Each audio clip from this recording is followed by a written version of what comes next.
नमस्कार। आज के इस वीडियो में दैनिक जागरण के संपादकीय से 461 शब्दों के डिक्टेशन को हम लोग आउटलाइंस के साथ लेने वाले हैं। अगर आपको इस डिक्टेशन के आउटलाइंस की ज़रूरत है तो आप हमारे शॉर्ट हैंड टीम ऐप को प्ले स्टोर से डाउनलोड कर सकते हैं, और अगर आपको इस डिक्टेशन की PDF की ज़रूरत है तो आप हमारे टेलीग्राम ग्रुप को ज्वाइन कर लें। लिंक इसी वीडियो के ठीक नीचे डिस्क्रिप्शन बॉक्स में आपको मिल जाएगा। इस डिक्टेशन को हम लोग 3 अलग अलग स्पीड में लेंगे। पहली बार में 70 की स्पीड में, दूसरी बार में 80 की स्पीड में, तो तीसरी और आखिरी बार में इसी डिक्टेशन को हम लोग 90 की स्पीड में लेने वाले हैं। तो 70 की स्पीड में आपका डिक्टेशन स्टार्ट होगा 5 सेकंड के बाद। तब तक के लिए आप रेडी रहें।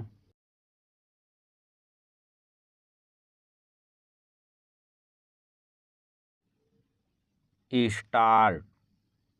लंबे प्रचार अभियान के बाद प्रधानमंत्री नरेंद्र मोदी ने तमिलनाडु में कन्याकुमारी के स्वामी विवेकानंद रॉक मेमोरियल के ध्यान मंडप में साधना करने का जो निर्णय लिया उस पर विपक्ष की आपत्ति समझ से परे है।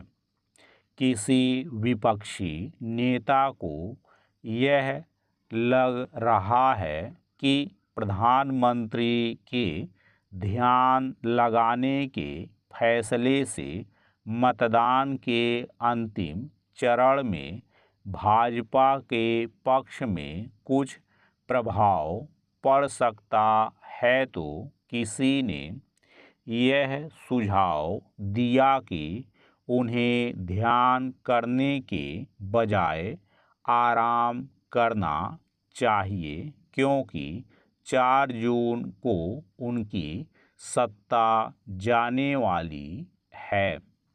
क्या प्रधानमंत्री ने किसी विपक्षी नेता से यह सुझाव मांगा था कि चुनाव प्रचार के बाद उन्हें क्या करना चाहिए अथवा कहां पर ध्यान लगाना चाहिए? कुछ विपक्षी नेता इस नतीजे पर भी पहुंच गए कि प्रधानमंत्री का ध्यान लगाना आदर्श चुनाव संहिता का उल्लंघन है। किसी ने नहीं बताया कि आखिर चुनाव प्रचार के उपरांत किसी नेता की ओर से ध्यान लगाना आदर्श चुनाव आचार संहिता का उल्लंघन कैसे है। ऐसा लगता है कि विपक्षी नेताओं को प्रधानमंत्री की साधना पर अनावश्यक टीका टिप्पणी करनी ही थी, और वह उन्होंने खुलकर कर दी।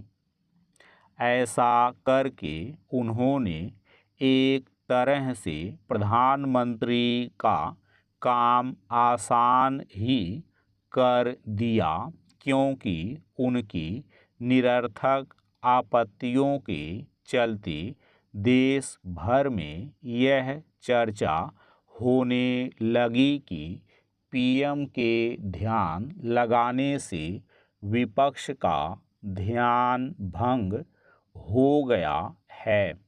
पैरा। यह पहली बार नहीं है जब प्रधानमंत्री ने किसी मंदिर में जाकर साधना की हो अथवा किसी अन्य पावन स्थल पर ध्यानमग्न हुए हों। वह अपनी आस्था को प्रकट करते ही रहते हैं और यह संदेश देने में संकोच नहीं करते कि प्रधानमंत्री होने के साथ साथ वह एक आस्थावान हिंदू भी हैं। वह पूरे विधि विधान से पूजा अर्चना करने के लिए जाने जाते हैं और यदि विपक्षी नेता इससे परिचित नहीं तो यह उनका ही दोष है। आखिर विपक्षी नेता यह कैसे भूल गए कि पिछले आम चुनाव के बाद भी प्रधानमंत्री ने उत्तराखंड की एक गुफा में लगभग 18 घंटे ध्यान किया था।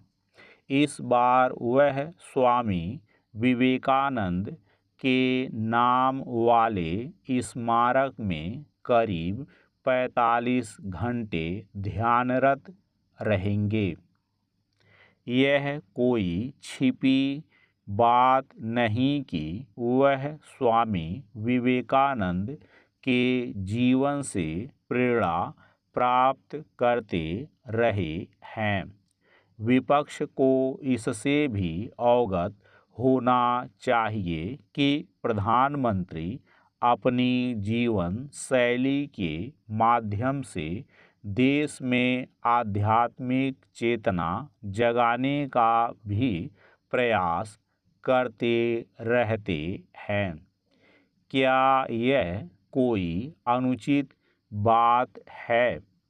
प्रधानमंत्री की ध्यान साधना पर वही आपत्ति जता सकता है जिसे ध्यान की महत्ता का पता न हो। ध्यान केवल मानसिक शांति का ही उपाय नहीं बल्कि वह आध्यात्मिक रूप से भी एक प्रभावशाली प्रक्रिया है। ध्यान व्यक्ति को जीवन की चुनौतियों और संघर्षों के बीच स्थिर बनाता है। अच्छा तो यह होगा कि भारतीय राजनीति में आध्यात्मिक चेतना का कुछ समावेश हो ताकि वह कलह से मुक्त हो सके। स्टॉप।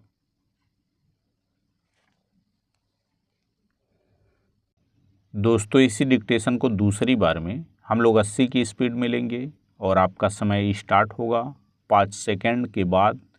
तब तक के लिए आप रेडी रहें।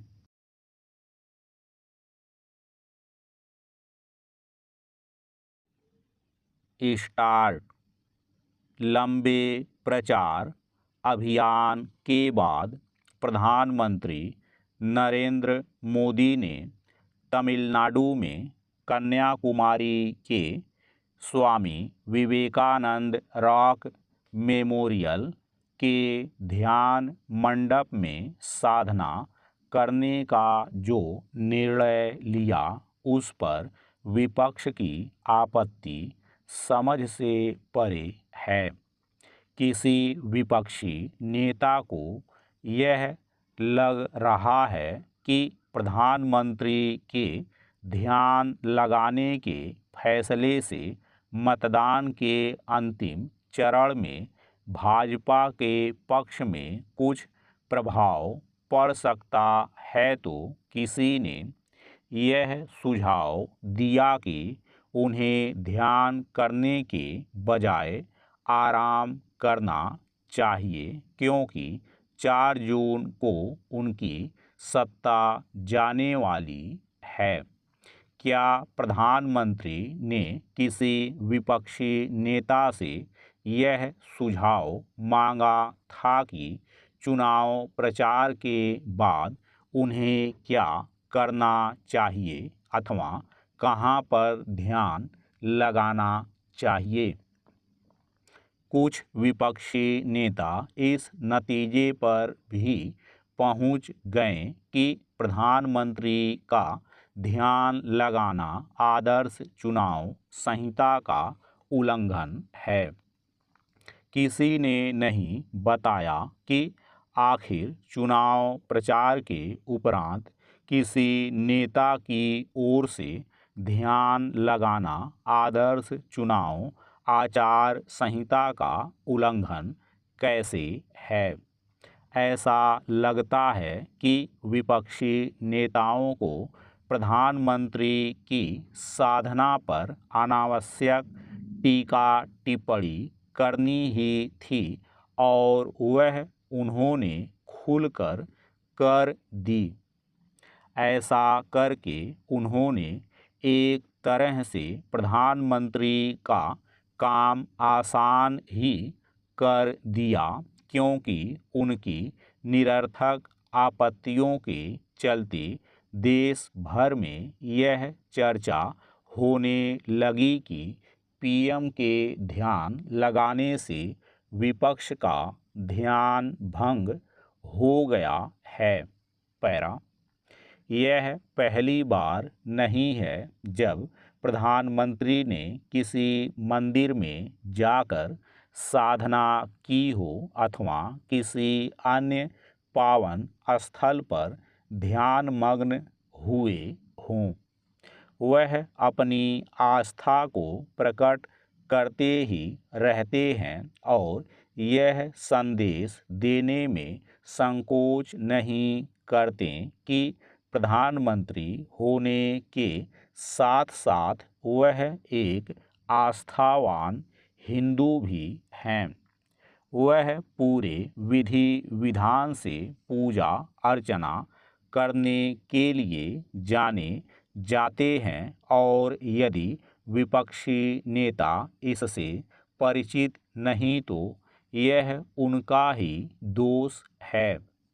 आखिर विपक्षी नेता यह कैसे भूल गए कि पिछले आम चुनाव के बाद भी प्रधानमंत्री ने उत्तराखंड की एक गुफा में लगभग 18 घंटे ध्यान किया था।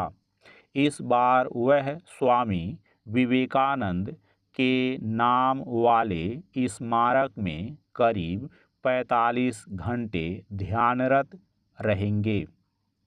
यह कोई छिपी बात नहीं कि वह स्वामी विवेकानंद के जीवन से प्रेरणा प्राप्त करते रहे हैं।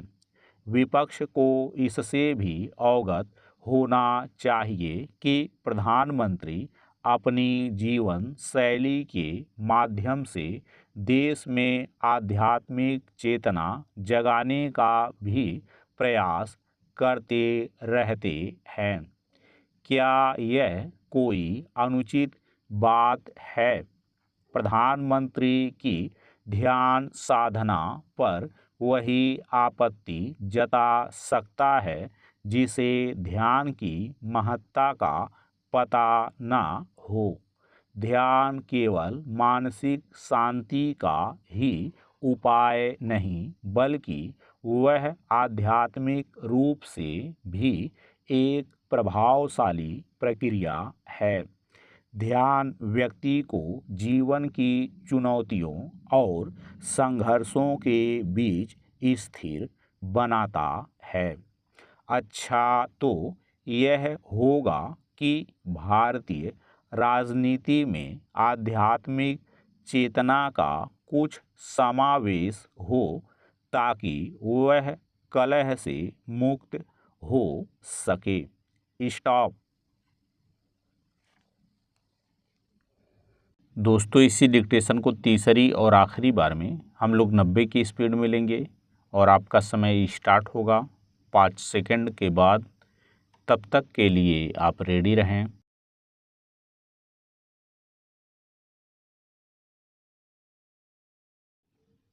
स्टार्ट।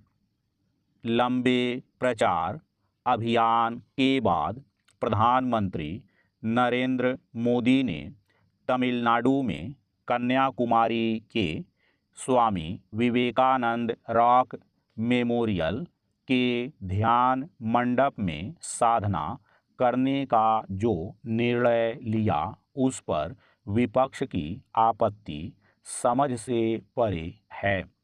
किसी विपक्षी नेता को यह लग रहा है कि प्रधानमंत्री के ध्यान लगाने के फैसले से मतदान के अंतिम चरण में भाजपा के पक्ष में कुछ प्रभाव पड़ सकता है, तो किसी ने यह सुझाव दिया कि उन्हें ध्यान करने के बजाय आराम करना चाहिए, क्योंकि 4 जून को उनकी सत्ता जाने वाली है।